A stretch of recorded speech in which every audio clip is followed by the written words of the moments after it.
അപ്പൊ അവരോടാണ് പറയുന്നത് ആര്? മൂസാ അലൈഹി സ്വലാത്തു വസ്സലാം, വൈലക്കും ലാ തഫ്തറു അലല്ലാഹി കദിബൻ ഫയസ്ഹതകും ബിഅദാബ് വഖദ് ഖാബ മൻ ഇഫ്തറ. ഗതകാലങ്ങളിൽ ആരൊക്കെ അള്ളാഹിനെ കുറിച്ച് കളവ് കെട്ടി പറഞ്ഞിട്ടുണ്ടോ അവരെല്ലാവരും ഖാബ, വിരൽ കടിച്ചിട്ടുണ്ട്, അവരൊക്കെയും പരാജിതരായിട്ടുണ്ട്. അതുകൊണ്ട് തന്നെ നിങ്ങളെയും അള്ളാഹു സുബ്ഹാനഹു വ തആല അദാബ് കൊണ്ട് നശിപ്പിക്കും എന്നാണ് മൂസാ അലൈഹി സ്വലാത്തു വസ്സലാം പറഞ്ഞത്. അതുകൊണ്ടാണ് ഫതനാസഉ അംറഹും. തനാസ എന്ന് പറഞ്ഞാൽ എന്താ? തനാസ എന്ന് പറഞ്ഞിട്ടുണ്ടെങ്കിൽ ഇവിടെ പിന്നെ അഭിപ്രായ വ്യത്യാസത്തിലായി എന്നാണ്.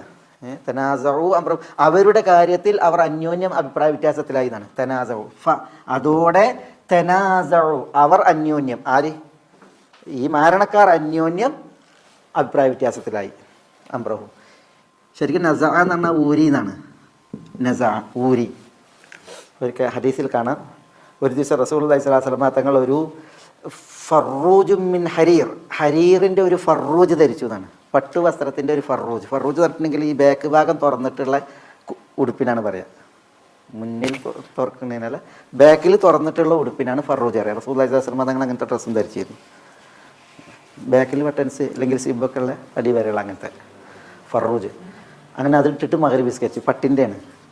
മഗ്‌രിബ് നിസ്കരിച്ച് സലാം വീട്ടി ഉടനെ റസൂലുള്ളാഹി സ്വല്ലല്ലാഹു അലൈഹി വസല്ലം തങ്ങൾ ഹദീസിൽ കാണാം, ഫനസഅഹു നസ്അൻ ശദീദൻ എന്നാണ്. റസൂലുള്ളാഹി പെട്ടെന്ന് തന്നെ ആ വസ്ത്രം വലിച്ച് ഊരി എന്നാണ്. ഊരി. എന്നിട്ട് റസൂലുള്ളാഹി സ്വല്ലല്ലാഹു അലൈഹി വസല്ലം തങ്ങൾ അത് മാറ്റിയിട്ട്, അപ്പോൾ റസൂലെ നിങ്ങളത് ധരിച്ചിട്ട് മഗ്‌രിബ് നിസ്കരിച്ച്, എന്നിട്ട് പിന്നെ നിങ്ങൾ വലിച്ചു വിട്ട്. അപ്പോൾ റസൂൽ സ്വല്ലല്ലാഹു അലൈഹി വസല്ലം തങ്ങൾ പറഞ്ഞത് മുത്തഖീങ്ങൾക്കുള്ള വസ്ത്രമല്ല എന്ന് പറഞ്ഞു. പട്ടു വസ്ത്രമാണ് അത്, മുത്തഖീങ്ങൾക്കുള്ള വസ്ത്രമല്ല അത് എന്ന നിലയ്ക്ക് റസൂലുള്ളാഹി സ്വല്ലല്ലാഹു അലൈഹി വസല്ലം തങ്ങൾ പറഞ്ഞത്. ഏതായാലും നസഅ എന്ന് പറഞ്ഞതാണ് ഇത്. ഈ വസ്ത്രം ഇങ്ങനെ ഊരുക, അല്ലെങ്കിൽ പിന്നെ ഇത് നസഅ എന്ന് പറയും, വെള്ളം കോരുക, ഇതിനൊക്കെ പറയും. ഇവിടെ പിന്നെ അതിൻ്റെ ഉദ്ദേശാർത്ഥാണ് തനാസഉ അംറഹും, അവരുടെ കാര്യത്തിൽ അവരെന്തായി, അതോടുകൂടി അവർക്ക് ഇളക്കം തട്ടി, അഭിപ്രായ വ്യത്യാസത്തിലായി. അതാണ് തനാസഉ അംറഹും ബൈനഹും, തങ്ങൾക്കിടയിൽ. തനാസഉ അംറഹും ബൈനഹും, തങ്ങൾക്കിടയിൽ അവരുടെ കാര്യത്തിൽ അവർ അഭിപ്രായ വ്യത്യാസത്തിലായി. അപ്പോൾ നോക്കണം, അവർ എല്ലാവരും നല്ല മാരണക്കാരാണ്, എല്ലാവരും ശക്തരാണ്. രാജാവ് ഒരുമിച്ച് കൂട്ടിയതല്ലേ, സെലക്റ്റഡ് ആളുകൾ. അവരെന്നെ വരുന്നത് എങ്ങനെയാണ്? അവർ വരുന്നത് ഈ കോലത്തിലാണ്. സഫായിട്ട് നിന്ന് ഒരേ ഡ്രസ് കോഡിലാണ് അവർ വരുന്നത്. അപ്പോൾ അവരെ തന്യോന്യം ഇളക്കം തട്ടിക്കണമെന്നുണ്ടെങ്കിൽ മൂസാൻ്റെ വാക്ക് എത്ര സ്ട്രോങ് ആയിട്ടാണ് ഇത് അവിടെ. വഅസറുന്നജ്വ, ശുഫ് വഅസറുന്നജ്വ. എന്താ വഅസറുന്നജ്വ? എന്താ അന്നജ്വ? അന്നജ്വ എന്ന് പറഞ്ഞിട്ടുണ്ടെങ്കിൽ അതാണ് അൽ ഹദീസു സിർരി, രഹസ്യ സംസാരം. അതിനാണ് നജ്വ എന്ന് പറയുക, രഹസ്യ സംസാരം. അസറു എന്ന് പറഞ്ഞാലോ, അസറ എന്ന് പറഞ്ഞാൽ സിറിൽ നിന്നാണ്. സിറു രഹസ്യമാണ്. സുമ ഇന്നി അലൻതു ലഹും വഅസ്റർതു ലഹും ഇസ്റാറ. അസറുൻ നജ്വ. നജ്വ എന്ന് പറഞ്ഞാൽ തന്നെ രഹസ്യ സംസാരമാണ്. അത് അസറു, അതിനെ അവർ രഹസ്യമാക്കി എന്ന് പറഞ്ഞിട്ടുണ്ടെങ്കിൽ അപ്പോൾ അവരുടെ ആലെന്ന് ആലോചിച്ച് നോക്കാണി. അതായത് ഒരിക്കലും തങ്ങളുടേത് മൂസാൻ്റെ അടുക്കലേക്ക്, അല്ലെങ്കിൽ ഇത് ഇവിടെ ഫിറൗൻ്റെ അടുക്കലല്ല. അതായത് ഇത് പിന്നെ രണ്ടു കൂട്ടർ അഭിമുഖം ഖണ്ഡന മണ്ഡനാണ്, വാദപ്രതിവാദമാണ്, അല്ലെങ്കിൽ എന്താണ്, പരസ്പരം ഉള്ള ഒരു ഏറ്റുമുട്ടലാണ്. അപ്പോൾ തങ്ങൾക്ക് ഈ ഒരു ഇളക്കം ഉണ്ടായിട്ടുണ്ട് എന്നുള്ളത് അപ്പുറത്തറിയാൻ പാടുള്ളതല്ല. തങ്ങൾക്കിടയിൽ പ്രശ്നമുണ്ട് തന്നെ അപ്പുറത്തറിയാൻ പാടുള്ളതല്ല. അപ്പോൾ അതുകൊണ്ടാണ് അവർ സംഭവം നജ്വയാക്കിയത്, രഹസ്യ ഭാഷണം. ആ രഹസ്യ ഭാഷണത്തെ അവർ അസറു എന്നാണ്.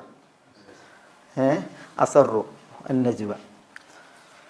ഇസ്ലാം മതങ്ങൾ പറഞ്ഞില്ലേ, സലാസത്ത് ഉള്ള ടീമാണ് എങ്കിൽ അതിൽ രണ്ടാളുകൾ യതനാജസ്നാനി, രണ്ടുപേർ രഹസ്യഭാഷണം പറയരുതെന്ന് പറയില്ലേ.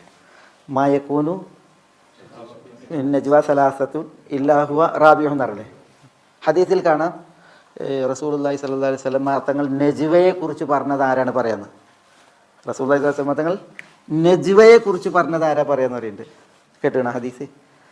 അപ്പോൾ പിന്നെ ഇസ്ലാം മതങ്ങൾ നജ്വയെക്കുറിച്ച് പറഞ്ഞത് പറയണം, അള്ളാഹു സുബ്ഹാനഹു വ തആല അന്ത്യനാളിൽ ദാസനെ തന്നിലേക്ക് അടുപ്പിക്കുന്നതാണ്. വിചാരണയുടെ വേദിയിൽ ദാസനെ തന്നിലേക്ക് അടുപ്പിക്കും.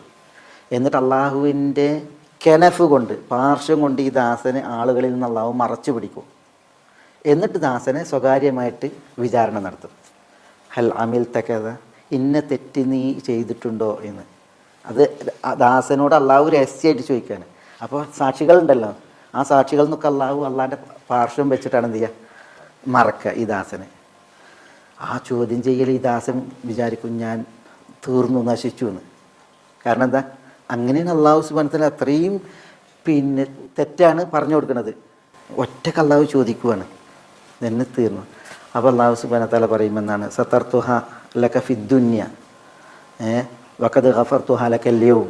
ദുനിയാവിൽ ഞാൻ ഇതൊക്കെ ആളുകളിൽ നിന്ന് ഞാൻ നിന്നെ തൊട്ടും നിനക്ക് വേണ്ടി മറച്ചു പിടിച്ചു, ഇവിടെ ഇന്ന് ഞാനത് നിനക്ക് പുറത്തു തരുന്നു എന്ന് പറഞ്ഞിട്ട് അള്ളാഹു സുബ്ഹാനഹു വ തആല പുറത്തു വന്നാണ്. അല്ലാഹു അക്ബർ, അതാണ് നജ്വ.